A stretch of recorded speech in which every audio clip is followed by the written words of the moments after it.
Hello dears, നിങ്ങളുടെ പേഴ്സണും third പാർട്ടിയും തമ്മിൽ ഇപ്പോഴത്തെ സിറ്റുവേഷൻ നോക്കാം.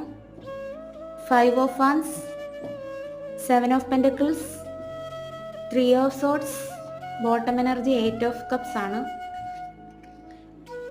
നിങ്ങളുടെ പേഴ്സണും തേർഡ് പാർട്ടിയുമായി ഫൈറ്റിംഗ് ആണെന്നാണ് കാണുന്നത്. അവർ തമ്മിൽ ആദ്യമേ ഉണ്ടായിരുന്ന അറ്റാച്ച്മെൻറ്റോ ഇഷ്ടമോ ഇപ്പോൾ ഉള്ളതായി കാണുന്നില്ല. അവർ തമ്മിലുള്ള അടുപ്പം ഒരു ടോക്സിക് ലെവലിലേക്ക് മാറിയതായാണ് കാണുന്നത്. തേർഡ് പാർട്ടി ഒരുപാട് എഫേർട്സ് ഇട്ട് നിങ്ങളുടെ പേഴ്സണെ പിടിച്ചെടുക്കാനായി നോക്കുന്നു. പക്ഷെ നിങ്ങളുടെ പേഴ്സൺ പോവാത്തതായാണ് കാണുന്നത്.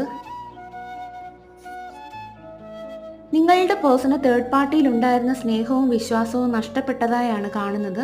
അതുകൊണ്ട് അവർ സെപ്പറേഷനിലായെന്നാണ് കാണുന്നത്. അതുകൊണ്ട് തന്നെ നിങ്ങളുടെ പേഴ്സൺ ഇപ്പോൾ ഹാർട്ട് ബ്രേക്ക് സിറ്റുവേഷനിലാണ്. അതുകൊണ്ട് നിങ്ങളുടെ പേഴ്സൺ തേർഡ് പാർട്ടിയിൽ നിന്ന് മൂവ് ഓൺ ചെയ്തതായാണ് ഇവിടെ കാണുന്നത്.